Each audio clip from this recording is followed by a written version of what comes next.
Hi friends, ಎಲ್ಲ ಚೆನ್ನಾಗಿದ್ದೀರಾ? ನಾನು ಕೂಡ ಚೆನ್ನಾಗಿದ್ದೀನಿ. ಈಗ ನಾನು ಹೇಳೋ ಅಮರಕೋಶ ನಿಮ್ಗೆ ಇಷ್ಟ ಆದರೆ ಪ್ಲೀಸ್ ಲೈಕ್ ಮಾಡಿ, ಶೇರ್ ಮಾಡಿ, ಸಬ್ಸ್ಕ್ರೈಬ್ ಮಾಡಿ ಹಾಗೂ ಕಮೆಂಟ್ ಬಾಕ್ಸಲ್ಲಿ ಕಮೆಂಟ್ ಮಾಡಿ.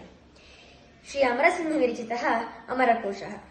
ಯಸ್ಯ ಜ್ಞಾನದಯಾ ಸಿಂಧೋರಗಾಧಸ್ಯ ನಘಾ ಗುಣಾಃ ಸೇವ್ಯತಾಮಕ್ಷಯೋ ಧೀರಾ ಸಶ್ರಿಯೈ ಚಾಮೃತಾಯ ಚ. ಅಥ ಬ್ರಹ್ಮವರ್ಗಃ ಸಂತತಿರ್ಗೋತ್ರ ಜನನ ಕುಲಾನ್ಯಭಿಜನಾನ್ವಯೌ ವಂಶೋನ್ವವಾಯಃ ಸಂತಾನೋ ವರ್ಣಾಸ್ಯುರ್ಬ್ರಾಹ್ಮಣಾದಯಃ ವಿಪ್ರಕ್ಷತ್ರಿಯ ವಿಚ್ಛೋದ್ರಾಃ ಚಾತುರ್ವರ್ಣ್ಯಮಿತಿ ಸ್ಮೃತಂ. ರಾಜಬೀಜೀ ರಾಜವಂಶ್ಯೋ ಬೀಜಸ್ತು ಕುಲಸಂಭವಃ ಮಹಾಕುಲಕುಲೀನಾರ್ಯ ಸಭ್ಯಸಜ್ಜನ ಸಾಧವಃ. ಬ್ರಹ್ಮಚಾರಿ ಗೃಹೀ ವಾನಪ್ರಸ್ಥೋ ಭಿಕ್ಷುಶ್ಚತುಷ್ಟಯೇ ಆಶ್ರಮೋ ಸ್ತ್ರೀ ದ್ವಿಜಾತ್ಯಗ್ರ ಜನ್ಮಭೂದೇವ ವಾಡವಾಃ. ವಿಪ್ರಶ್ಚ ಬ್ರಾಹ್ಮಣೋऽಸೌ ಷಟ್ ಕರ್ಮಾಯಾಗಾದಿಭಿರ್ಯುತಃ.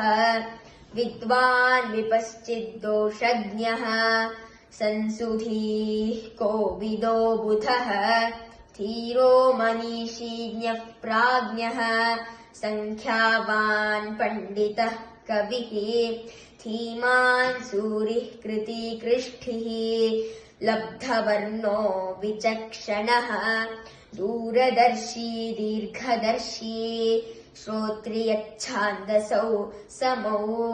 ಉಪಾಧ್ಯಾಯೋऽಧ್ಯಾಪಕೋऽಥ ಸ್ಯಾನ್ನಿಷೇಕಾದಿಕೃದ್ಗುರುಃ. ಮಂತ್ರವ್ಯಾಖ್ಯಾಕೃದಾಚಾರ್ಯ ಆದ್ವೇಷ್ಠಾ ತ್ವಧ್ವರೇ ವ್ರತಿ. ಯಷ್ಟಾ ಚ ಯಜಮಾನಶ್ಚ ಸ ಸೋಮವತಿ ದೀಕ್ಷಿತಃ.